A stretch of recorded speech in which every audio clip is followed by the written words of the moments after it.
third game where he comes in, but for now, just gets to relax in the back row. And then Operation Find Trace, a champion he can carry on, continues.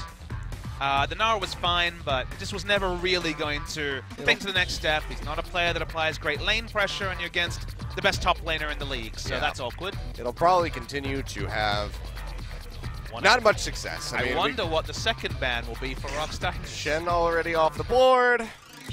Elise is gone, so taking that one away. Goodbye, Trundle. And goodbye, Nidalee, of course, because now that would be one of the worst things you do is give Peanut that champion. We talked about this before the series. There was an outside chance you give them Trundle and then give Smeb his first Fiora of the season. It's been really notable that Smeb hasn't played any Fiora. He's one of the most impressive Fioras in the world. We saw it plenty of times in spring season, but may still see the Fiora. But this is, again, remember when Afrika Freaks were really struggling and every team was banning Twisted Fate Z against them? Well, Trace is struggling, and banning away Shen and Trundle only helps to amplify the problems for Jin Air Green Wings. Well, Jin going to be taken off the board here by Jin Air. We'll see what is going to follow. Vladimir still available. Tigers did ban Cassiopeia in the last game. It's actually going to be Gragas, so there is a good amount available, and Vladimir is going to be the most obvious pickup should they decide to go ahead and pick that up from Kuzan in the mid lane. Honestly, Achilleos, this feels to me like training against Vladimir. This is like the scrim strategy where you ban Galio, Gangplank, and Garen and go against the strongest the enemy team can provide, because Vladimir's power is well known, and I think it's just time to get some more competitive data points playing against a Vladimir. So it's confidence from ROX, but it's the sort of thing that a mid laner like Kuzan, one we respect greatly, can make ROX Tigers punish for. Yep. Well, they go for the Sivir Braum for the bot lane, so drafting that out the gate yet again. But the Karma still available if Jin Air wants to pick that up, something that Shay has played in the past. So could just have that, get that Mantra E, so they can go zipping around the map, put Vladimir into the back line. Of course, we'll have a harder time trying to pop something like the Sivir has that spell shield, can mitigate the Tides of Blood and the Hemo Plague, even if it's timed well enough. Unlikely that ROX will draft Karma, so if they want to amplify this Vladimir pick, they probably can do it in the next round if they choose to. Pilot could be returning to Ezreal, but for now it seems like Ashe, they want a bit of initiation. Vladimir needs speed and someone else to initiate for him. And okay, we won't see the Karma just yet, but there's the initiation. We've been waiting for the first Alawi, Achilles. Is it time? I would love to say yes, but I very much doubt it. I thought Trace would play Alawi. If there's anybody that I want to see play Alawi, it is Smeb. Ironically, I thought Trace would play Alawi. It seemed like that kind of hybrid champion that he could really get behind, but not going to happen. Probably not. Will just be the Aurelia coming in now for Smeb, and the Rek'Sai for Peanut. So still something that he can invade with, remain pretty safe with the Tremor Sense, and create some nice unburrow picks for his team. Will we just see team fight Nara once again, or will... I don't really like the Rammus because once again true damage means the itemization. Now Sunfire does still do work, so there's an outside chance of the Rammus top, but it hasn't really been a thing in summer season. Could go for the Kindred. We did see that played in game one there for KT, and it had some a pretty significant amount of success there for them, as Score did just completely go off on that champion. If we do see this lineup, though, it's basically 1 AP threat. It's also 3.5 dive champions and an Ashe being like, hey guys, could you fight around me, please?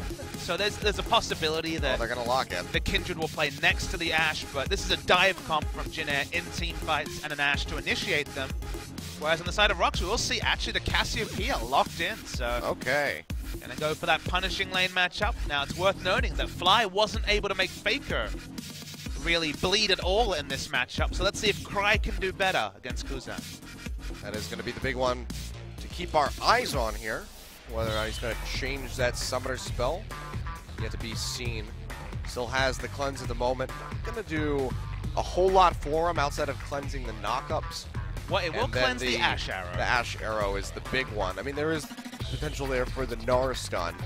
basically the thing is that Cassiopeia is such short range that whether she's poking or wave clearing, in general positioning, she's going to be at the front of the team. She doesn't have the ability to do anything from far away, so naturally you're going to be a bit of an arrow catcher. So you don't want to itemize for QSS, you want to go for the more selfish stats. So although you don't have the ghost like Faker did in the previous series, Cleanse is pretty much staple to Cassiopeia. Alright.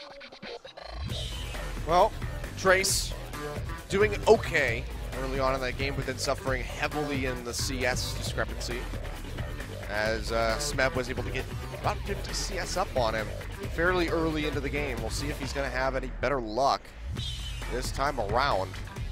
See if Jin Air can get any lane pressure. They need some, because otherwise you could see ROX once again running away with the game in the mid-game. Cassiopeia should bully the Vladimir, Aurelia should bully the Gnar, so if it gets to that auto-push stage. So you have to like things from the Tigers side, but let's see if Jin Air can do something different. Yep, we'll see. We'll find out.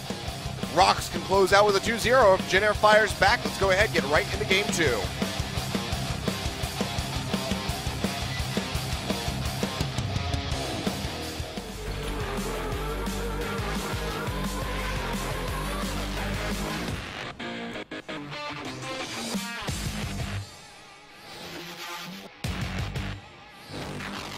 And another Mountain Drake. Be the way to kick things off. Well, so far, Cloud has evaded us in this series. And you can see the Jin Air fans really trying to instill some confidence with their cheers. Whether or not it's going to work, we'll have to wait and see.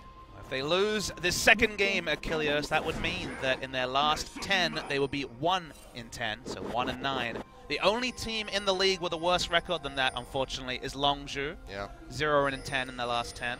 Would bring them to a -3 score line as well, I believe. So not quite in the realm of Longzhu and CJ, who are still very much at the bottom of the pit. But CJ is on the upward ascent at Kilios, and unfortunately Jin Air, just like Longzhu, are in freefall. Yeah. Well, see if they're able to turn things around. Kuzan with this Vladimir certainly has a lot of playmaking potential onto that very squishy Cassiopeia. And as you mentioned, Fly was not able to make good of that champion pick into the Vladimir just last series. Yeah, team fights will be really interesting if they're even, but given the matchup, you don't expect them to be. Both teams have a bit of dive about them. You can see Cry and Prey could be, I said Cray almost there. Oh, that's their pairing name, Cray, but playing together. Cassiopeia really good at playing with carries because she has so much peel with the Petrifying Gaze, much harder to make it an initiation tool. So potential for Sivir and Cassiopeia to play together, but there is also that potential for Ashe and Kindred to be grouped. So how team fights play out will be very interesting to track. I mean, one of the things that really led to Faker's success playing against this Cassiopeia is his innate knowledge of this champion, being able to dodge out those Petrifying Gazes. I mean, we saw several times magnificent dodges, just turning his back, making sure that he wasn't going to get stunned up, and then pushing into the face of Fly, and being able to come out on top of those. I mean, one of his most famous plays against the Cassiopeia, playing on the Riven, just juking to the side, and then going in and killing her underneath that tier 2 tower in mid. So he knows that champion, he knows how she plays, and pretty much when the opponent is going to use that ultimate. The question is, does Kuzan have that level of knowledge going into this matchup? Because I want to say the answer is no. I think it's slightly less consequential than maybe the casters and you make out, just because, I mean, Cassiopeia's been around a long time, and I think it is very natural to make those stutter steps backwards when you're fighting against a Cassiopeia, understanding the power of a Petrifying Gaze. To me, the more impressive thing is in lane, because remember, it was a lane swap, so it was an isolated Cassiopeia versus Vladimir matchup. You expect there to be some pretty significant harass by the Cassiopeia. So knowing the ranges specifically, to be able to play around things like the Q-Poison hitting and then the all-ins from the Twin Fang, I think that's the more important thing. I think knowing the ranges in team fights is what really separates playing against Cassiopeia for someone who's a bit more of a rookie and a veteran like Faker. Well, this is going to hurt a lot for Kuzan. Very early blue buff going over to Cry. So he can really spam out and stack up with this cast. He does like to overextend for harass, though. Cry is overextended. Yeah, he's pushing forward. Now here comes Wing. He's going to have a good amount of damage. Peanut's there for the follow-up. Comes in. The TP is going to be matched. by Smeb as he comes through. Double pop-up on the unburrow there from Peanut. Wing going to be the target. He goes down. Peanut finds the first blood. Now onto Kuzan. Peanut going low. The Sanguine Pool there. Going to tick him away. And Kuzan will actually come out of that one with double buffs. So first blood to ROX, but now Kuzan getting some very crucial pickups off that kill. Yeah, double buff's not the most value for Vladimir. Won't be able to get an auto attack range to trade with the Cassiopeia, but still nice advantage for Kuzan. The big advantage is now the ability to push in the wave and let it reset where he wants to. Looked good, but the counter teleport from Gnar ended up being consequential, and power of Vladimir, even in the early game, on full display. Yeah. Cry goes back, had to use both of the summoners in that exchange. We'll pick up that tier. The remaining blue buff that he has, he'll be able to stack that up pretty nicely, but he needs to start catching up on CS. He's down by 8 at the moment. And we can see Smeb using that TP first, matched by Trace. He's going to have a very firm lead in this top side. Currently tied, but look how many minions are here for him to pick up. Right, he's going to be about 10 CS ahead. Already can last hit under turret very easily. So will not lose any of those to the turret. Kuzan goes back and buys the Spectre's Cowl. And again, this is an itemization uniquely available to Vladimir. So in previous metas, you would definitely lose out if you were trying to trade with a Cassiopeia. If you were forced to go into an item like Catalyst and thus Rod of Ages, you would lose out. But as the no resource Vladimir, you can go Spectre's Cowl, not lose out on anything, and end up doing pretty damn competitively in what should be a tough matchup. Yeah, see Wing just coming back around this mid side looking for another gank. Standing on the pink ward, so knows that he's safe, and Cry is again pushing very far forward, does not have the flash. The Rek'Sai is there, Peanut arriving, but Trace is already on the roam down. They go straight onto Wing, he does not have the Lamb's Respite. They still come out with the kill. Can they get on the Cry? The Hemo Blade drops. Is it going to be enough damage? Looks like it will be with the pop, and Kuzan will make it out alive yet again, getting a big heal. So they trade back the jungler for the mid, but Jin Air is keeping this damn even. Yeah, really nice timing actually on the gank, because Trace was going to be first to react. He won't lose too many CS to the turret either, now that he has a second Doran Blade to last hit with. So nice little play from Jin Air. Gorilla going forward on the pilot will get headbutted away by Che. So that should dissuade any further aggression, but still, this is a little bit of a rough spot going for something like the second Doran's Blade. It does help with the last hitting, as you mentioned, but it's really going to delay the items crucial to dealing with that Aurelia in lane. But speaking of crucial, the fact that both kills have gone over to Vladimir, now 2-0. You look on the ROX Tigers lineup, Sivir short range, Braum melee, Cassiopeia short range, Rek'Sai and Aurelia melee. If Vlad gets big enough, the Hemo Plague and all the AoE from the Vlad himself will do massive damage, and that will allow lower damage dealers like Ashe, who of course more of a utility carry, and the Gnar, whatever build we see from Trace, to do very scary things in team fights. So the fact that the kills have gone over to Kuzan is ideal from a Jin Air perspective. Absolutely. Already has the Spectre's Cowl with those Boots of Swiftness completed. See if he wants to split off, go for something like the Proto Belt early.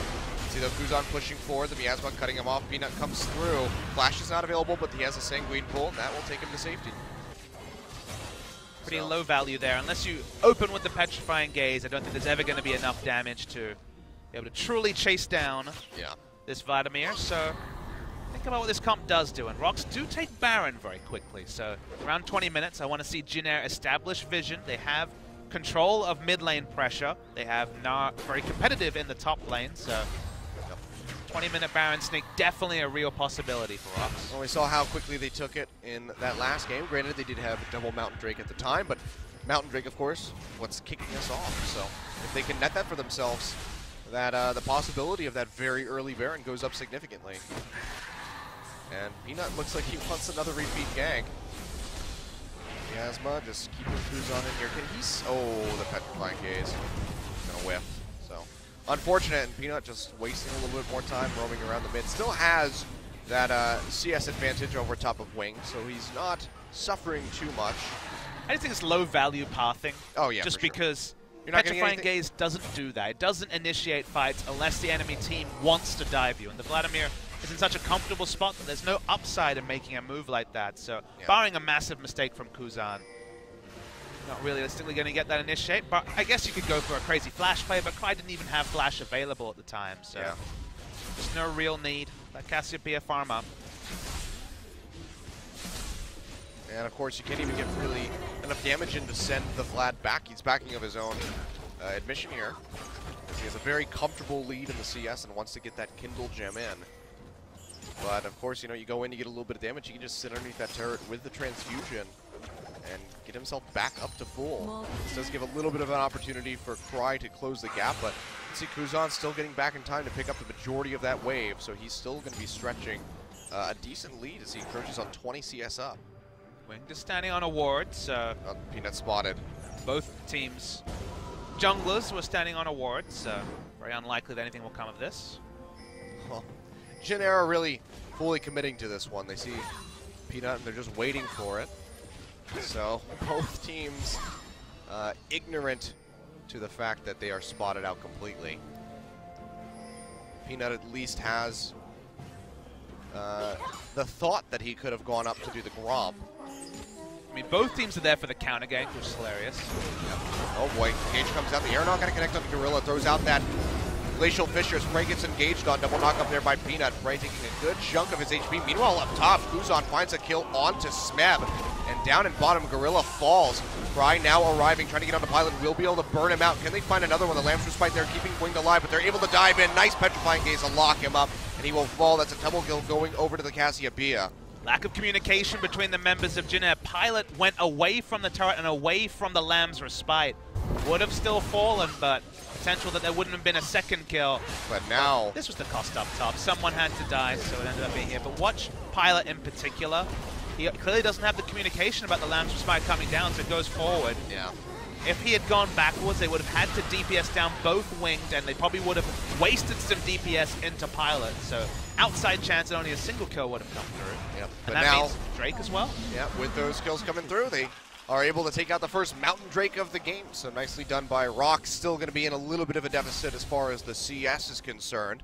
19 in that mid lane. Let's reiterate. They're still looking really good. First Mountain Drake, Cassiopeia in the mid lane. That Baron threat just got higher. Absolutely. Didn't get the spot what the next one is. Looked like a Mountain Drake. All right, double Mountain. I like it. Let's see, Kuzan. Good amount of sustain coming through. Really able to win out these trades against the Cassiopeia. So, bit of an interesting choice as far as the counter pick. Does have consistent DPS, but just doesn't seem like it's able to out-harass this Vladimir as you would want to be able to do in this mid side. Not much that out harasses a Vladimir, it turns out. We'll be toned down in future patches. We're still on 6.12 this week, but imagine we'll be moving to 6.13 next week. Did we confirm if it's 13 or is it 14? Might be 14, so we might be even further away from it than we think. No idea. I'm going to guess 13 and pleasantly surprised. The Cloud Drake situation. Or very upset. The support changes on 6.13 will be interesting to discuss. Well, really, you should hope that it's. You should think that it's 6.14. So when it's 13, then you're pleasantly surprised. Oh, that's actually fair. Because otherwise, it's like, oh, it's not here yet. Same with the Lulu changes. Lulu's support's going to be a really fun thing. I'm sure SKG. She hasn't been a support really in forever. I mean, how long has it been? Like a year? On release, she was Year and last a a half? support. No, about 3 years, actually. Since she's been used viably as a support? Yeah. I felt like it's been shorter than that, but No, it's been a really long time. maybe my timeline is just a little bit off. I mean, I know she's been used as a mid primarily for the last little while, but I'm pretty sure we've seen some Lulu supports within that last year and a half. In 2014, she was like a bad support you wouldn't realistically pick. So honestly, it's back to the days of CJ Blaze going to international events with Graves Lulu pushing bot lane that we've last really seen a meta where Lulu was a serious support pick. There we go. Let's see the Graves AD here. The fun thing about Lulu, I mean, while we have a bit of a lull in the action, is that Karma's been a big pick in the bot lane for pushing and for lane control. Lulu actually does counter with her own ability to wave clear. So yep. I actually like Lulu in that particular matchup, and perhaps increasingly more. Back to this game, though. Oh boy. Gank Brush has been enacted. Yeah, it has. They're going to move forward, though. The pink ward is there.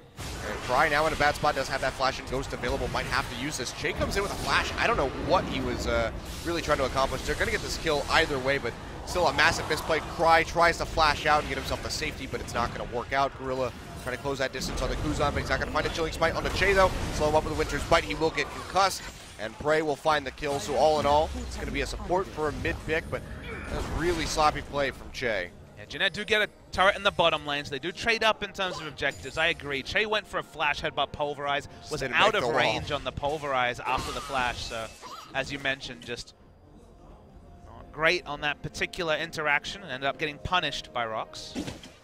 But Jenair still making proactive moves, getting that turret gives them a global lead as far as the gold goes. We could see them stretching out just a little bit ahead. They're very much in this spot in game 1, though. So we'll see if they can translate a little bit better, because the first 20 minutes or so, they were looking quite competitive against ROX in game 1. Yeah.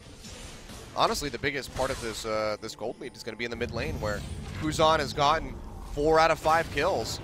But Peanut going in here on a pilot, the arrow comes through, but it doesn't matter because Prey is not taking up that tower. And that is going to be a kill coming in yet again, very easily done by ROX, taking advantage of Che running back from base. Well, it looks easy. There was a pink ward in the tri-bush that was clearly communicated by ROX, and the pathing from Peanut to actually navigate around that ward was really smart. Yeah. Ended up catching Pilot by surprise. Oh boy. They're looking for another kill. Che doesn't have ultimate yet. Neither does Prey, though. TP comes through from Trace. He's going to jump forward, flash away by Peanut. Will take him out of range of that stun. And they will stay safe for the time being. Meanwhile, Winged is holding the fort up in this top side, making sure that Smeb can't shove in towards that tier 1 and try to take out the turret. Kuzan wrapping around as this blue buff's being taken. He finds Cry, is laying down a good bit of damage. They're really trying to get this blue buff over to him, but looks like Peanut going to have to go ahead and smite that one out. Not ideal by any means. Smeb doesn't know if he's powerful enough to take down an even-leveled red buff Kindred, and on first indication he's probably right with no Trinity Force. Yeah. Even if you can whittle him down, getting through the Lamb for Spite is a whole other animal. Now you can see Kuzan feeling so comfortable to just push up underneath this tower, getting harassed in on the Cry. The turret shot's not even bothering him at this point. I mean, he's got Spirit Visage and the Kindle Gem towards the Proto Belt, so he doesn't have a care in the world as Vladimir. And we see Trace going for this build once again, the Sterix Gauge. Yeah, first item this time. That's really bizarre. This didn't really do much for him last game. Very peculiar. I feel like that might actually be the breaking point for Jenair, who are still sitting in this lead. Kuzan's doing very well. Pilot, not so much, but he's not bottoming out. 0, 2, and 1, not the best scoreline, but keeping up in CS. I feel like it honestly might be Trace, if he can't be that tanky frontline in these extended fights, might be the kryptonite of Jenair and cause them to lose this match. Don't know if it helps him in the 1v1 matchup either. Yeah. If he's able to stand toe-to-toe with Aurelia, they have the ability to put Vladimir in a side lane. Cassiopeia always going to be a risky champion to have in a side lane. Doesn't even have Ghost to get away from ganks. Yeah. And if Gnar is competitive with the Aurelia, I mean, Pilot's already got the Hurricane, so able to go mid lane. Oh, the Petrifying Gaze can be juked out by Kuzan as he goes into that Sanguine Pool. And he is just going to keep being a thorn in the side of Cry in this mid lane. Cloud Drake goes over to Jenair, will be their first pickup. This is a really good spot for Jenair. They can park Pilot in the mid lane, wave clearing with Hurricane and the volley, and play around the fact that, honestly, Kuzan has the complete run of the lane against Cassiopeia. Maybe we need to redefine how this lane goes, because we haven't been impressed. Oh, flash forward gets the equilibrium strike, but it's not the stun, it's just a slow, and Trace will keep himself safe. And Jenair are in a really good spot. 3-0 as far as the turrets are concerned. Now turning their eyes onto this Rift Herald, which should be taken with no contention whatsoever. We can see that Peanut is coming over the wall, spots him with a Prey Seeker, but going in for a steal here with no flash would certainly be a very bold attempt. Is he going to do it? No, just throws another Prey Seeker, but that will be the buff going over to Trace, so he's going to have that up until the 38-minute mark. And Jenair are looking very strong in game 2. Their vision is good this game as well. Pink wards to help out the Nard. Double pink ward on the top side of the map. They haven't been visiting the bot side, so not a cost in that particular area. So much power on Kuzan is definitely having a day out. 4 out of 5 kills going to him. And the moment they rotate him to the side lane, ROX are in that unenviable position. They haven't been able to give blue buff over to Cry, who's now, despite getting some kills, is falling behind in terms of mid-game impact. And in the late game, Cassiopeia really does fall away as a strong pick, barring those perfect fights really coming through. So this is just, it's such a weird decision to go for the Cassiopeia for me, because A, we haven't really seen the example of why this is a strong pick into the Vladimir, but when we saw KT pick it for Fly, it was because the Anivia wasn't available. They had actually banned it out, and then Faker decided to go for the Vladimir again. So it's just a little bit interesting to me that with Anivia available, Cry still opts to go for this cast that is yet to be proven. You also have to keep in mind that these matchups evolve. Back in the day, this would definitely have been a counter matchup for the Cassiopeia, but increasingly we're seeing that Vladimir, at his current state, can build Spirit Visage and shake off bad matchups. Anivia no longer has kill pressure on Vladimir in lane the moment he finishes the Spirit Visage. Even the Cowl is a big head start in that, and seems to be the same story with the Cassio. Uh-oh. Well, this is going to be a 3v3. They just now spot Wing. Shay comes in. The TP going to be popped as is on the hunt. Glacial Fisher comes out, knocks up Shay. Still has that Alistar ultimate. Going to use it now. Peanut picking up at the front line. That stun from Trace is not going to connect, but here comes Kuzan zipping his way down. Gets onto Smeb, pops him for a good chunk of damage. Kuzan pushing forward, gets a Hemoplague down just onto Peanut. Won't be a whole lot, but the Tides of Blood are just ripping chunks off of Prey and Gorilla. That should be the end of the engage. Both teleports being used by the top laners, and now Jin Air. Not really much they can capitalize on. The Dragon, of course, not going to be up for several more minutes. And Baron, not something that they want to go for. So they engage down bot. They come out on top of it as far as the damage goes, and I feel like they got some more summoners out. But, oh, trying to get onto Prey. Nice flash away from that headbutt. Pulverize will keep him safe, but now the bot lane of ROX having no summoner spells whatsoever. Wings coming around the sidelines, going to try to interrupt that, but Gorilla is there to protect him. Extra summoner in that flash on Sivir. One thing you didn't note there was that once again Cry had an air ball on the Petrifying Gaze. So again, not convinced about specifically Cry on Cassiopeia. The matchup also seems to be a very manageable one for Vladimir. Yeah, that's my biggest concern, honestly. I mean, if the lane matchup is manageable and you get outscaled, which is almost the case with every Vladimir mid lane matchup, that lets you know that you're in a real hole in terms of power when it comes to the difference between the mid lane picks in this game. Yeah. I think this might just be a misread on the matchup here. And look, they could still win. We have to remember that. Oh yeah, they're not so far down that they can't get in. It's only 3,000 gold separating them at 21 minutes. So this is certainly a surmountable lead that Jin Air has. But ROX not being able to pick up turrets is going to be the biggest concern. They have that Mountain Drake. They haven't been able to utilize it yet. If they could get those turrets, they would find themselves with a lead. On Smeb, I think, to do some assassination with the Aurelia. She can still run at Ashe and kill her, and that's not something that Jin Air had the most tools to deal with. Yep. Shay's going to go in for Peanut, buying time for Kuzan to arrive. He's have a good amount of damage, but he can tunnel out, but Trace is waiting on the other side, so he's going to try to Void Rush. Actually, looks like it got canceled. That was weird. And now Trace is coming in. That was really bizarre. I don't know what happened. There was no CC there, yeah. So that shouldn't have interrupted. Maybe Did he misclick? I'm not sure. Can you cancel that once you start it? I want to say no. That's really bizarre, but there's no pause coming through, so it seems like Peanut knows what happened. He still has the ultimate available, so theoretically can be back, but we see the Baron started, so yeah, 15 seconds till Peanut's back. This thing's already taken a good amount of damage. Prey will have a nice spell shield on the Crystalline Arrow. Jin Air is sticking to this. Trace still on that Meganar form, going to be losing that sooner than later. Huge 4-man stun into the wall. Cry trying to fire back with some damage, but he just doesn't have any. Kuzan dashes forward, finds a kill onto Gorilla, gonna find another one. A double kill coming in for Pilot. And Jin Air just blew this game wide open. Peanut still in the area, could go for the Hail Mary steal. Smeb the only other person alive. I feel like if you're ROX, you have to go for this steal attempt.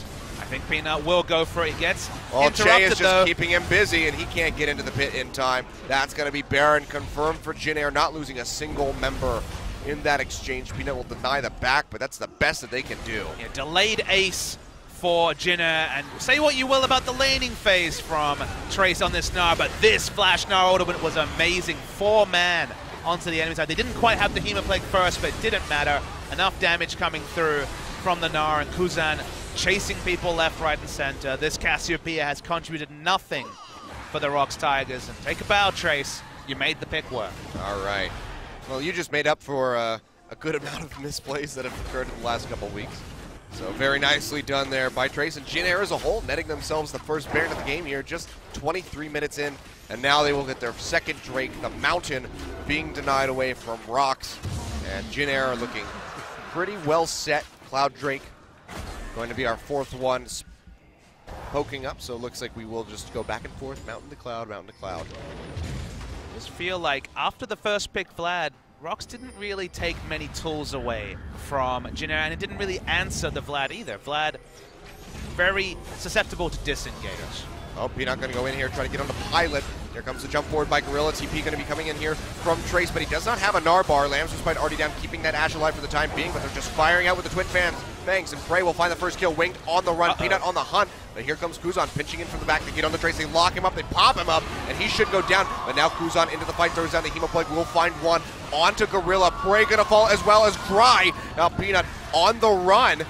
Can he get out of here alive? Looks like he will be able to do so, but Kuzan is still bloodthirsty, still pushing forward. And in the end, it's going to be a 3 for 2 in favor of Jin Air, and they can keep pushing. They have this Baron buff, and now they have that inhibitor tower in their eyes. Yeah, the item timings just aren't there for ROX to do damage. Cry is completely irrelevant. They're going to take this inhibitor turret down.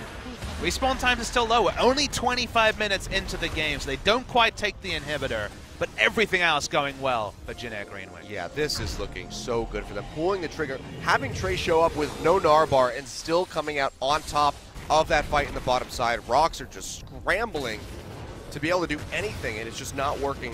This Vladimir completely throwing a wrench into the engine. Now, the item timings are just crazy on the side of Jin Air. Black Cleaver and Sterix Gauge with a giant spout was already the build from Trace. Kuzan is a god, 7-0 and 3, 3.5 items.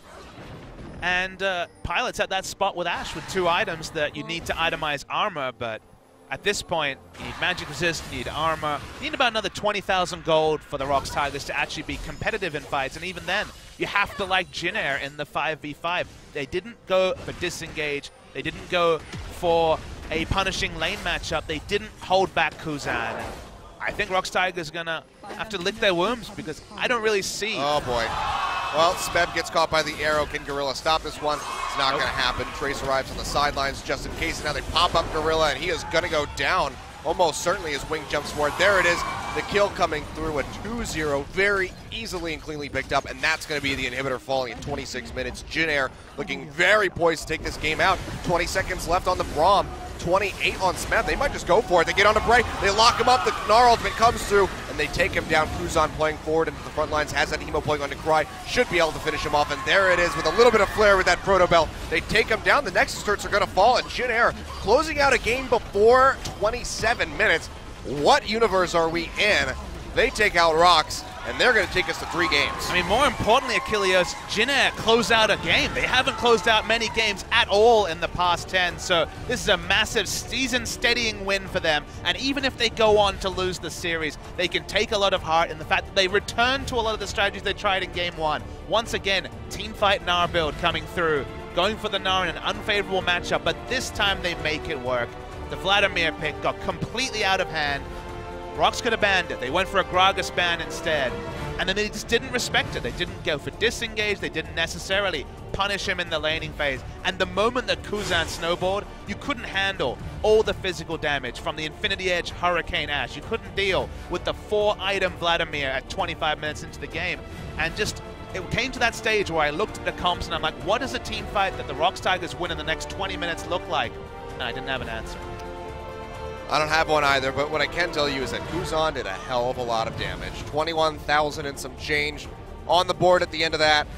Next closest was Cry, but it just didn't seem like he was doing that much. I mean, Kuzan will be the MVP of this game, but the MVP moment certainly was the 4-man Gnar ultimate from Trace. Very crucial for turning around that fight, so very good by Trace. And Jin Air as a whole finally finding a win, something that they have been lacking significantly in recent times, as you mentioned. And ROX really going to have to go back to the drawing board as far as the pick and ban goes for Game 3.